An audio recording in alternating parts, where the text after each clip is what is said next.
साथियों, जय भीम जय पेरियार। आज मैं आपके सामने एक बहुत ही महत्वपूर्ण मुद्दे पर बात करने के लिए आया हूँ।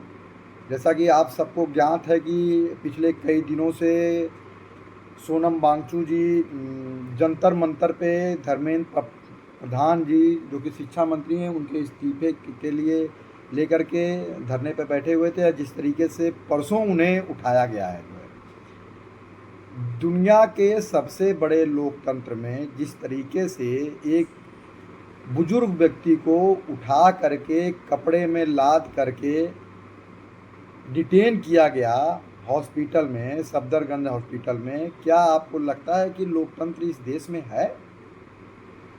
और लोकतंत्र आखिर है क्या जो है? हम लोग ये मान लेते हैं कि लोकतंत्र बहुमत का शासन होता है, और अगर ये मान भी लिया जाए कि लोकतंत्र बहुमत का शासन है, तो क्या लोकतंत्र में संवाद की जगह नहीं है जो है? अगर ऐसा मान लिया जाए कि लोकतंत्र में संवाद की अगर जगह नहीं है, तो फिर ये बहुमत हमारा जो है जहरीलेपन की तरफ जो है बढ़ चुका है। क्योंकि एक विचारधारा के लोग दूसरे विचारधारा के लोगों को देश विरोधी कह करके बुलाते हैं जो है। आज मैं जंतर मंतर पे गया था जो है, आज जो कॉल किया गया था जंतर मंतर से लेकर के पार्लियामेंट तक शांतिपूर्वक मार्च तक का जो है, उसको वेल प्लान्ड तरीके से जो है, जैसे लग रहा था कि मैं अपने आंखों से देख रहा था जो है, मैं वहाँ पर मौजूद था जो है। जिस तरीके से पुलिस बच्चों के साथ बर्ताव कर रही थी, और वो बच्चे इस देश का भविष्य हैं जो है। कोई बच्चा उसमें से पीएचडी करेगा, कोई बच्चा उसमें से डॉक्टर बनेगा, कोई बच्चा उसमें से डॉक्टर बनेगा, कोई बच्चा उसमें से इंजीनियर बनेगा, कोई प्रोफेसर बनेगा। वो बच्चे देश का भविष्य हैं। और जिस तरीके से पुलिस पूरी प्लानिंग के साथ उन्हें पीट रही थी, और जिस तरीके से उसने लाठी चार्ज किया, जिस तरीके से आंसू गैस के गोले दागे गए, उसको देखते हुए पूरी तरीके से लग रहा था कि ये वेल प्लान्ड किया गया है। मैं तो सुबह 9 बजे ही पहुंच गया था, और मैं करीब करीब 2 बजे तक वहाँ पे रुका। जब लाठी चार्ज हुआ जो है, तो मुझे भी चोटें लगी हैं, आप देख सकते हैं जो है। तो सुबह से केवल एक गेट खोला गया था जहाँ से लोग आ सकते थे, बस जाने के सारे रास्ते जो है बंद कर दिए गए थे। और जिस तरीके से जो लाठीचार्ज हुआ, आंसू गैस के गोले छोड़े गए, जिस तरीके से सोशल मीडिया में तस्वीरें आपके सामने आई होंगी, आपको देख करके लगा होगा कि किस तरीके से देश के भविष्य को पीटा जा रहा है, सड़कों पर रौंदा जा रहा है। ये हमारे देश के लिए एक खतरे की घंटी है। आपको बहुत समय तो नहीं हुआ है, 3-4 साल पहले आपको बीडे में एक संस्था है जो है, स्वीडन की जो है, उसने एक रिपोर्ट निकाली थी 2021 में। उसमें लिखा था कि भारत इलेक्टोरल ऑटोक्रेसी की तरफ बढ़ रहा है, यानी कि चुनावी तानाशाही की तरफ जो भारत बढ़ रहा है। और आज मुझे देख करके जिस तरीके से मैंने देखा, और जिस तरीके से हमारे साथ व्यवहार हुआ जो है, जिस तरीके से हमारे साथ व्यवहार हुआ, शुरू की तस्वीरों में नहीं लगेगा कि ऐसा नहीं हुआ।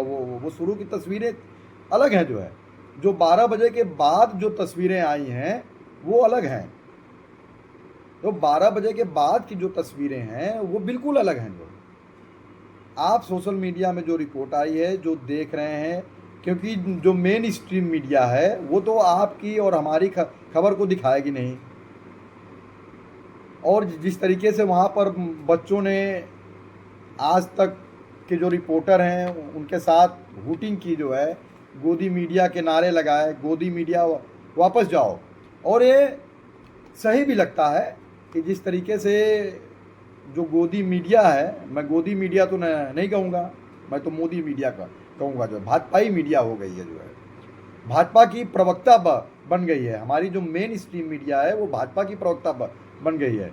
आप कोई सवाल भारतीय जनता पार्टी के प्रवक्ता से पूछिए या उनके कार्यकर्ताओं से पूछिए, तो दर्द उनको कम और हमारी जो मीडिया के जो एंकर हैं उनको ज़्यादा होता है जो है।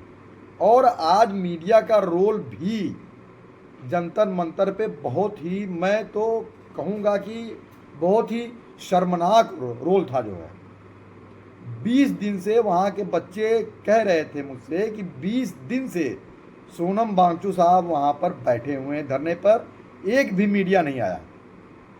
और आज जब प्रोटेस्ट था, जब शांति मार्च था जो है जंतर मंतर से पार्लियामेंट तक, उस समय मीडिया आया और ये भ्रामक खबरें फैला रहा था कि इसमें ऊट पटांग के नारे लगाए जा रहे थे जो है, जबकि ऐसा वहाँ पे कुछ भी नहीं था। केवल धर्मेंद्र प्रधान के साथ साथ हमारे देश के प्रधानमंत्री माननीय नरेंद्र मोदी जी का भी इस्तीफा मांगा जा रहा था, क्योंकि धर्मेंद्र प्रधान तो एक प्यादे हैं जो, असली जो खिलाड़ी है वो कप्तान होता है जो है। जब कोई टीम मैच हारती है या मैच जीतती है तो उसकी जिम्मेदारी कप्तान की होती है। जब कोई टीम मैच जीतती है तो उसकी जिम्मेदारी कप्तान की होती है। तो जब टीम अगर हार रही है तो उसकी जिम्मेदारी भी कप्तान की होनी चाहिए। तो यहाँ पर पूरी की पूरी तरीके से जिम्मेदारी हम देश के कप्तान की है। और देश का कप्तान इस समय का कौन है?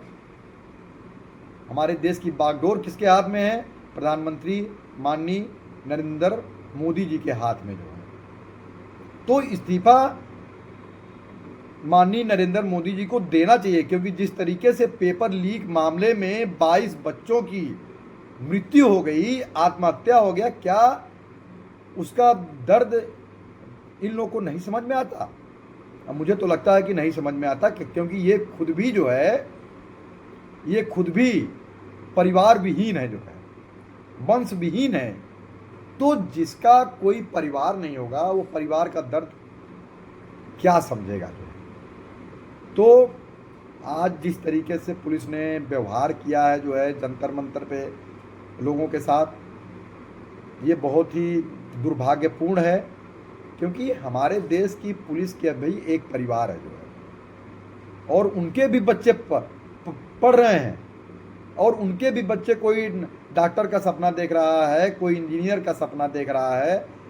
तो क्या वो अपने बच्चों को का भविष्य इस गर्त में झोंक रहे हैं जहाँ पर कि पेपर लीक हो जा रहा है और कोई कार्रवाई जो है नहीं हो रही है? और एक दो पेपर तो लीक नहीं हो रहे, नीट का पेपर जो है लीक हो रहा है, जिसके ऊपर सैकड़ों हजारों बच्चों का भविष्य दांव पर लगा हुआ है, जिसके माध्यम से बच्चे, कोई BDS बनेगा, कोई MBBS बनेगा, कोई उसी से MD MS DM करेगा, MDS करेगा, अच्छे अच्छे डॉक्टर निकलेंगे। क्या इस देश को अच्छे डॉक्टर की ज़रूरत नहीं है?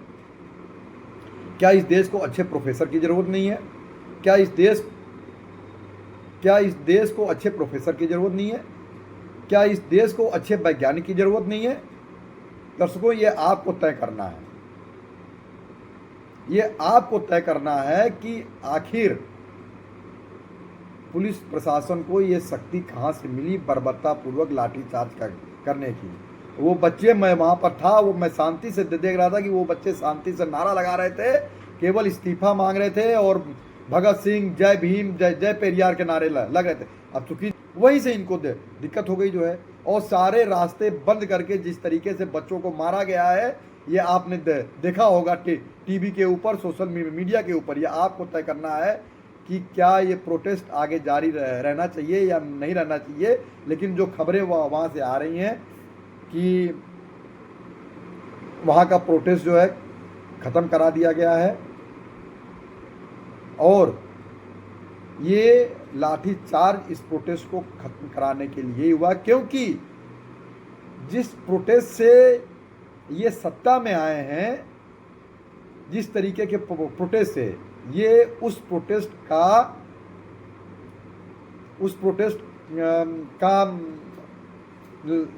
नफ़ा नुकसान ये खुद भी जानते हैं कि उस प्रोटेस्ट से, आखिर प्रोटेस्ट से हो क्या सकता है।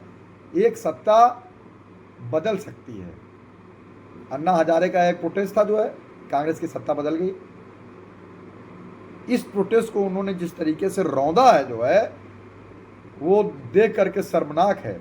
मुझे तो रोना आ रहा है, आंखों से आंसू आ गए जो है वो उस समय जो है, जिस तरीके से बच्चों के ऊपर लाठियां चली हैं जो है। लेकिन क्या कर सकते हैं, हम लोग बहुत कुछ कर सकते हैं। जो इस बहुमत को जहरीला बनने से रोकना है। जो मैं अपनी मैं अपनी बात को समाप्त करने से पहले आपसे रिक्वेस्ट करूंगा, आपसे गुजारिश करूंगा कि ये जो बहुमत जो हमारा जहरीला बनता जा रहा है, इसको आपको रोकना है जो है। और कैसे रोकेंगे?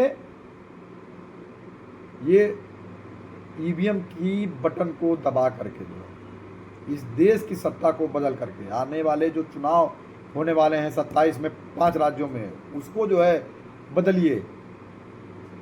क्योंकि अगर ये रह गए तो अभी तो सिर्फ जहरीला बनना स्टार्ट हुआ है, ये पूरी तरीके से जहर बना देंगे। क्योंकि जिस तरीके से एक समाज के एक वर्ग के लोगों को टारगेट किया जा रहा है, जिस तरीके से सरकार के खिलाफ आवाज़ उठाने वाले हर आदमी को ये जेल में डाल दे रहे हैं, अपने खिलाफ उठने वाली हर आवाज़ को ये दबा दे रहे हैं प्रशासन के माध्यम से। आपको देशद्रोही बता दिया। आप सवाल नहीं पूछ सकते, सवाल पूछेंगे तो आपको देशद्रोही बता दिया जाएगा।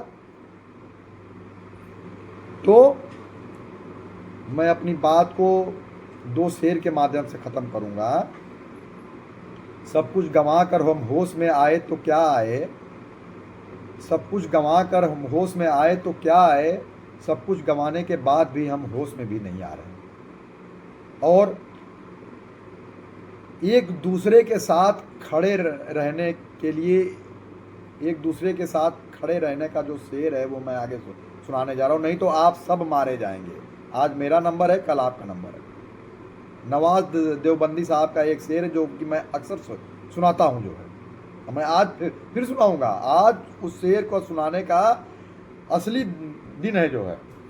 और शेर कुछ इस तरह से है। शेर का टाइटल है फूस का छप्पर। जलते घर को देखने वालों, फूस का छप्पर आपका है, आग के पीछे तेज हवा है, आग के पीछे तेज हवा है और मुकद्दर आपका है। उसके कत्ल पे मैं भी चुप था, मेरा नंबर अब आया, मेरे कत्ल पे तुम भी चुप हो, अगला नंबर आपका है। तो मित्रों, इस देश के लोकतंत्र को बचाना है, इस देश के संविधान को बचाना है, और ये हमारे और आपके हाथों में है। और मैं आपको उन बच्चों की कसम दिलाना चाहता हूँ, मेरे भी चोट लगी है जो है, मैं उसके दिलाना चाहता हूँ कि आप सब लोग एकजुट होइए, एक दूसरे के साथ खड़े होइए। नहीं तो अलग अलग रहेंगे तो ये आपको कुचल देंगे जो है। जिस तरीके से आज इन्होंने इस शांतिपूर्वक मार्च को कुचला है, बर्बरता पूर्वक रौंदा है इन्होंने। तो आप लोग एक दूसरे के साथ खड़े रहिए, एक दूसरे की शक्ति बनिए, इस बहुमत को जहरीला बनने से रोकिए। बहुत बहुत धन्यवाद।